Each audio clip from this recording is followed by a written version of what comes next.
Or now that it's at the very center of a rage over the Reagan administration's trying to use the FCC to censor anything that is sexual, especially gay sex.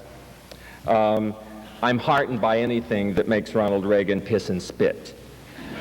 So I would like to introduce Nick Deutsch, the director of JERKER, which is still running at the Sanford Meisner, and he will introduce the actors for a short live performance.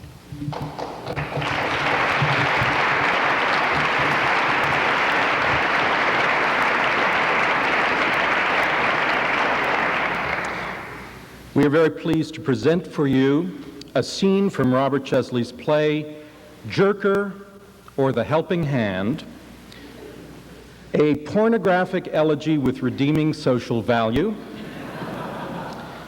and a hymn to the queer men of San Francisco, in 20 telephone calls, many of them dirty. Our actors are Jay Corcoran as J.R. and John Finch as Bert. We are presenting this scene for you in concert. That is, without scenery, without lighting, and without stage action.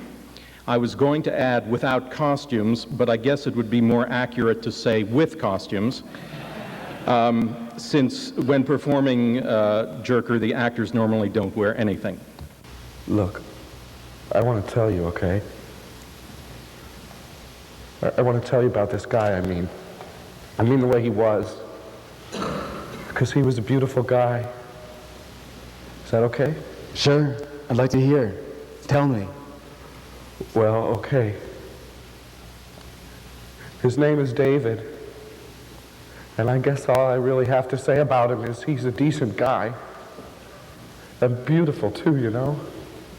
Not because he's any movie idol type, or not because he's a muscle builder or anything, but because it was like there was a light inside him which made him strong, gentle, kind, that kind of beauty, you know?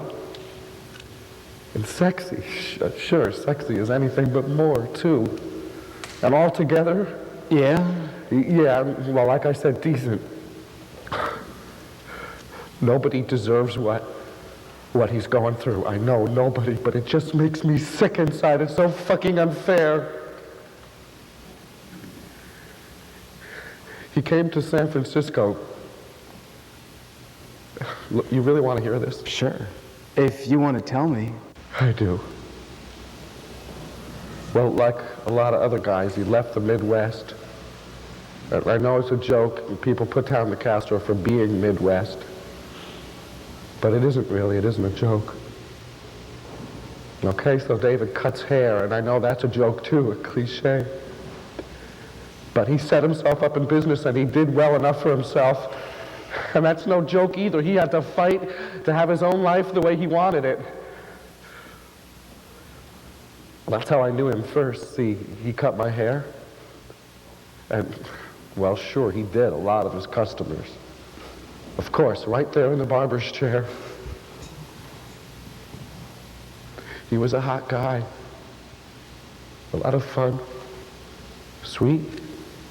Beautiful. And horny. But fuck it all, there's nothing wrong with that. I didn't say there was. I know, no, you didn't, but you know, everyone's putting it down nowadays. The party's over, the party's over. Well, fuck it all, no, that wasn't just a party. It was more, a lot more. At least to some of us. And it was connected to other parts of our lives. Deep parts, deep connections. And I'm not going to deny that drugs were part of it.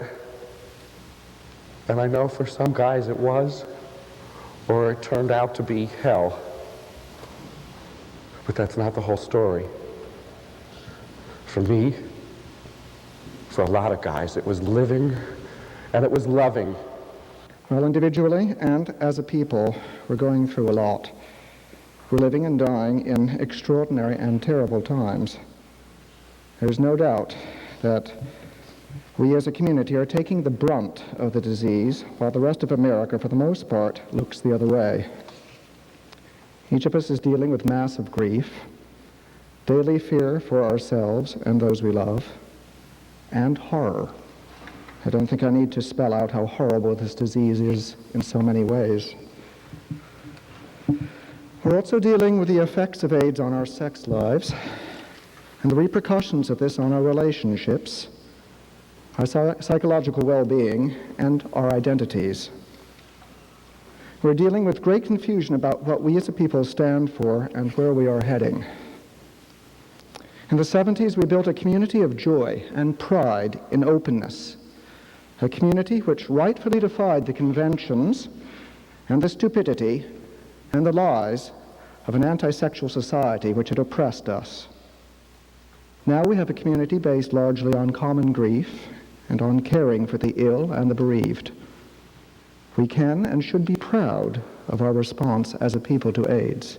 Pride is surely the best basis for fighting for our rights and our lives. A major contributing factor to the course of this disease has been a resurgence of sex guilt and moralism, an increased self-hatred, or an underlying feeling that we deserve to die for having sinned. I think assertiveness of the goodness of our sexual lives is a necessary part of our fight for our lives. Gay men have a great deal of importance to tell society at large. This is not just because we have been confronting this disease for years now and have worked a considerable way towards humane and effective ways of dealing with it.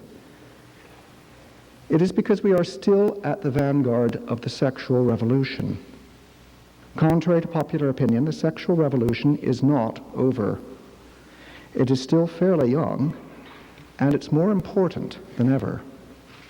We must raise our voices in the theater and elsewhere to fight for honesty about sexual matters. America's dishonesty about sex is costing lives. Sexual prudery kills.